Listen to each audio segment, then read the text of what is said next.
Dumating sa BARM ang delegado mula sa United States government para sa isang congressional learning trip at alamin ang impact ng mga programa at proyekto ng United Nations sa Bangsamoro Region, kabilang na ang mga hamon at oportunidad na mayroon para sa pag-unlad ng rehiyon. Malugod namang tinanggap ni BARM Chief Minister Abdul Rauf Macacua ang bumubuo ng US government delegation. Ang detalye mula kay Jen Garcia.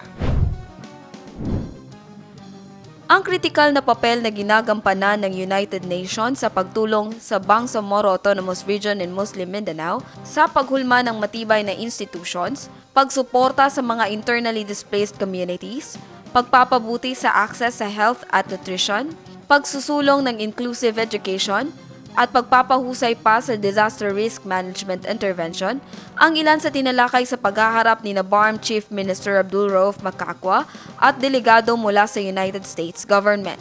Dumating sa rehiyon ang delegasyon ng gobyerno ng Estados Unidos para sa isang congressional learning trip.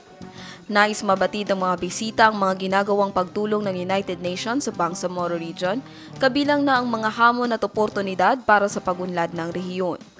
Ang delegasyon mula sa US government ay pinangunahan ni Legislative Director Giselle Gioconda Reynolds mula sa tanggapan ni Representative Mario Diaz-Balart na chairman ng House Appropriations National Security, Department of State at Related Programs Subcommittee. Legislative Director Rebecca Juliet Flicker ng tanggapan ni Representative Lois Frankel, isang ranking member, House Appropriations National Security, Department of State and Related Programs Subcommittee.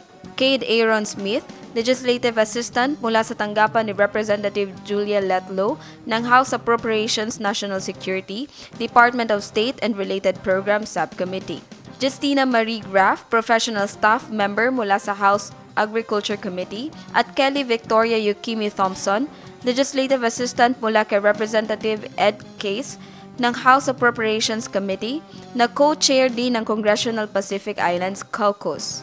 Kasama rin sa pulong si Director William Keith Davis ng United Nations Information Center o UNIC Washington, Director Mariana Becerra ng North American Advocacy, Eleanor Crook Foundation, Senior Director Mika Levy Spangler, Advocacy and External Relations, UNF, Senior Manager Mary Glendora Miquel ng International Engagement and Advance o UNF, Faith Elizabeth Leslie, Senior Communications and Legislative Associate, UNF, at Matija Kovac, Office Head ng United Nations Resident Coordinator o UNRCO sa bansa.